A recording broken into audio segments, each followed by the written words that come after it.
Bonjour mes bien-aimés frères et sœurs. Que la grâce et la miséricorde de Dieu notre Père et celle de Jésus-Christ, notre merveilleux Seigneur, soit sur vous. Mes bien-aimés, je suis au travail, il fait nuit, il est presque 3 heures du matin ici, et puis je profite d'une pause à mon travail pour essayer de vous faire une leçon. Tout simplement parce que, avant de venir au travail aujourd'hui, j'ai regardé sur YouTube et j'ai vu quelque chose de choquant. Quelque chose qui m'a vraiment choqué. Vous savez, parfois, on s'en va sur YouTube pour essayer de regarder les leçons. Bien que je sois enseignant, il y a des moments où je m'en vais sur YouTube pour voir ce que d'autres personnes qui se disent enseignants font. Et puis, parfois, il y a juste des approches. Parfois, c'est les approches. La façon dont l'enseignant commence son prêche qui me fait arrêter de regarder.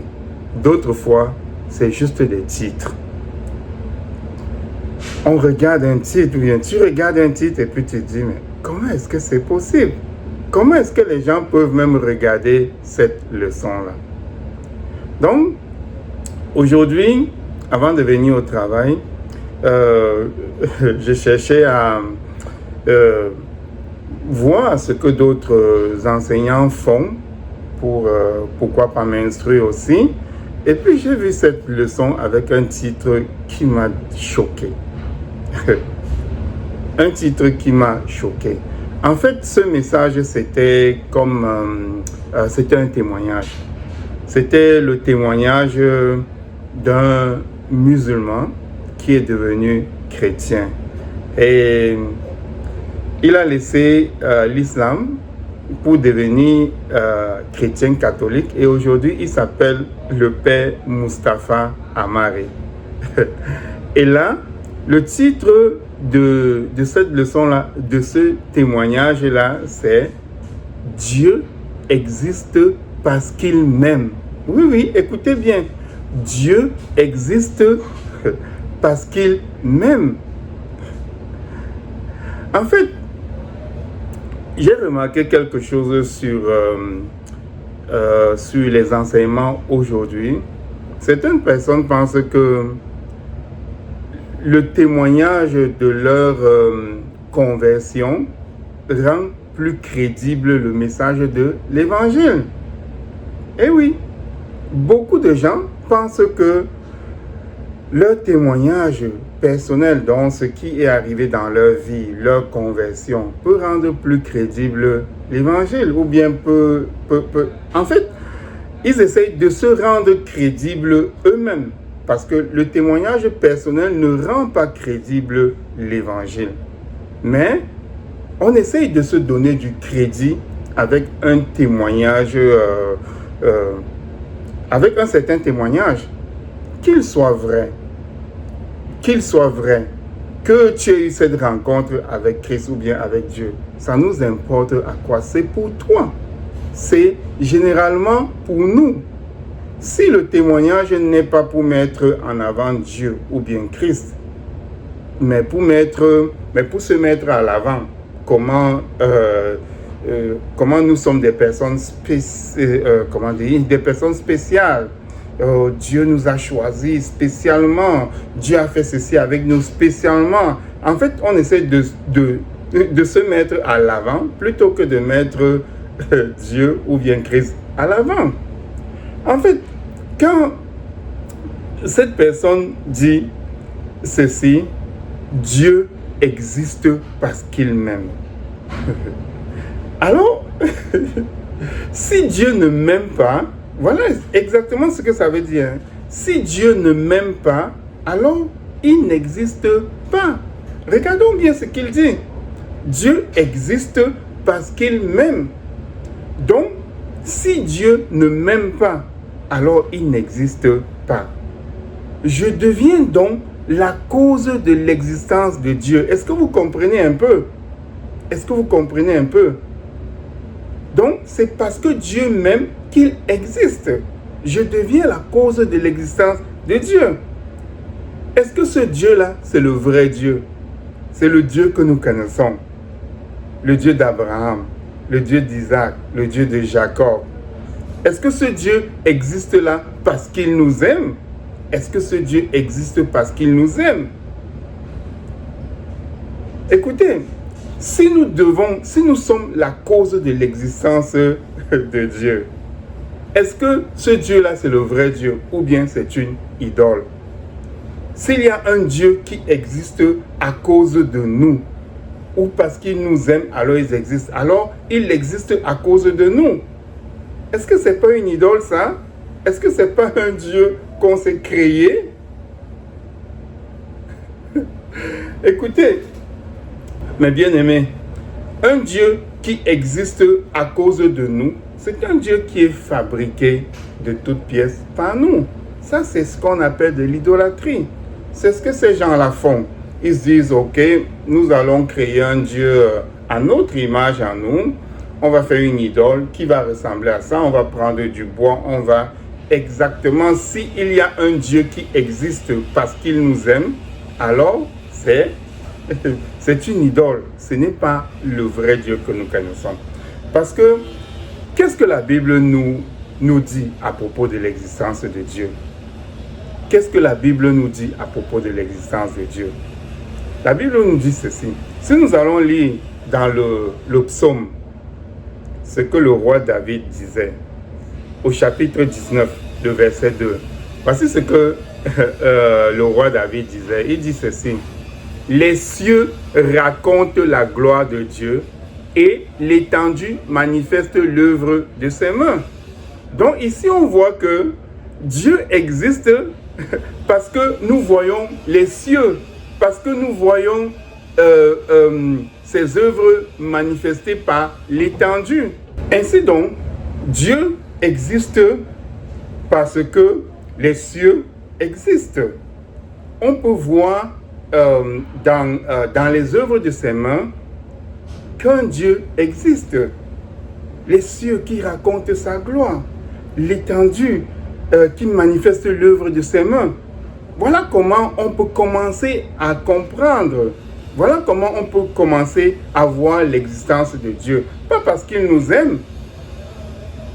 Ensuite, si nous partons une deuxième personne, c'est l'apôtre Paul qui dans la lettre aux Romains, au chapitre 1, nous allons regarder ça, le verset 20, dit ceci. En effet, donc dans la lettre aux Romains, au chapitre 1, le verset 20, il dit ceci. En effet, les perfections invisibles de Dieu, sa puissance éternelle et sa divinité se voient comme à l'œil depuis la création du monde, quand on les considère dans ses ouvrages. Vous voyez un peu, c'est dans l'ouvrage de Dieu qu'on voit qu'il existe. C'est dans l'œuvre de ses mains. C'est quand on lève la tête, on regarde les cieux, ainsi de suite.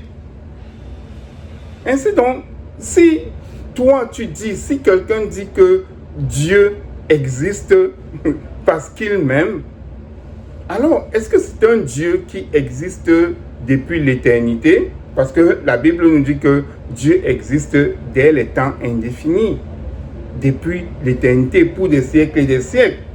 Est-ce que toi, tu vis depuis des siècles et des siècles? Comment est-ce donc Dieu peut exister parce qu'il t'aime? Tu deviens la cause de l'existence de Dieu. Alors maintenant, excusez-moi, ce Dieu-là est une idole que vous vous êtes fabriqué de toutes pièces dans votre tête.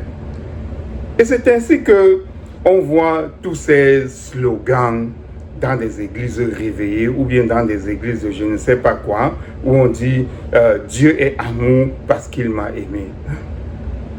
Dieu est amour parce qu'il m'a aimé.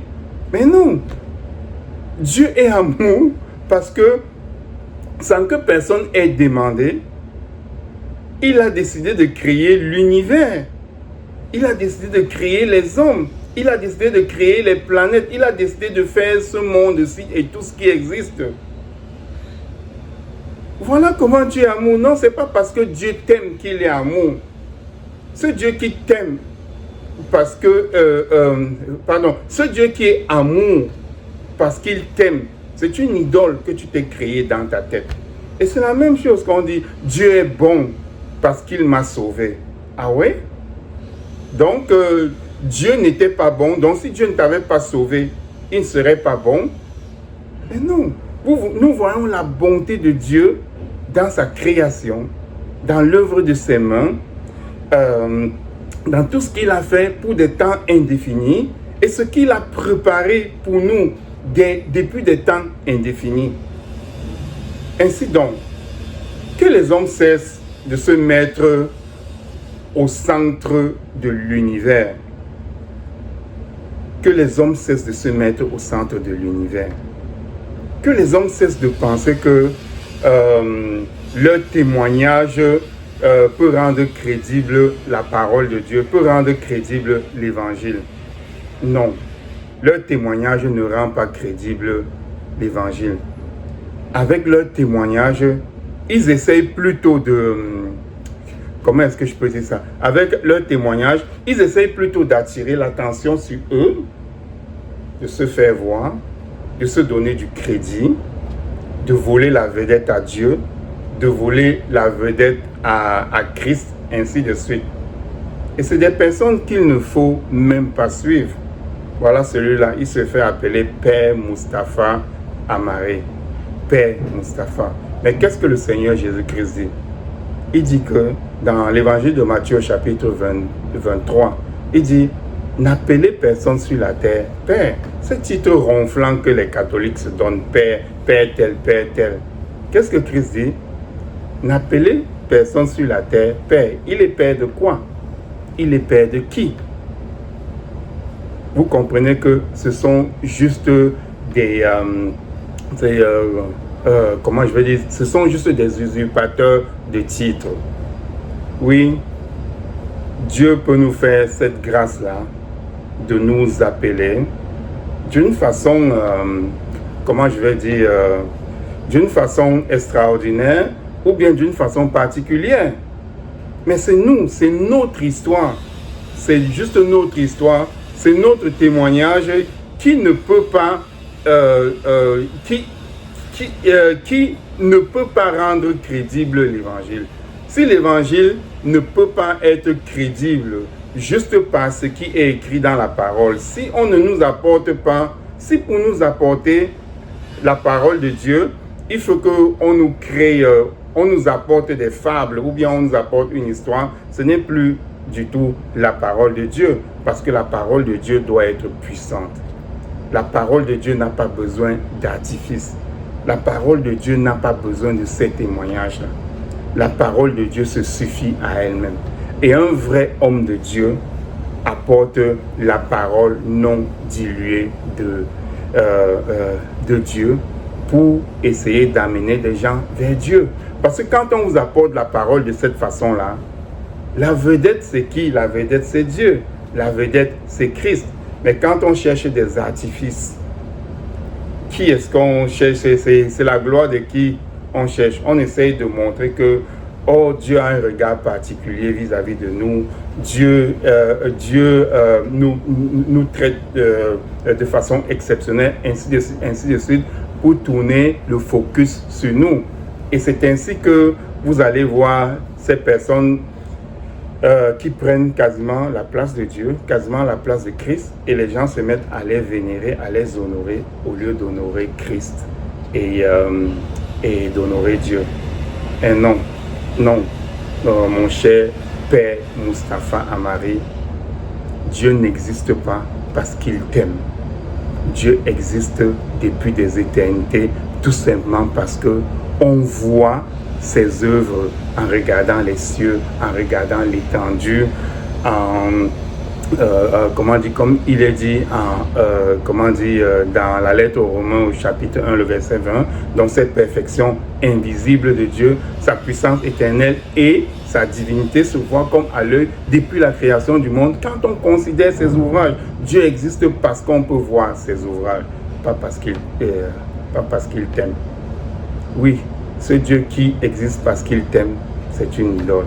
Et excusez-moi, cher père ou cher monsieur Moustapha, c'est des choses que je n'achète pas. Et juste ce titre-là m'a empêché de regarder votre témoignage. Parce que vous allez déjà d'une fausseté. Si vous commencez par aller par une, un slogan faux ou bien une assertion fausse, qu'est-ce que le reste de votre message va être?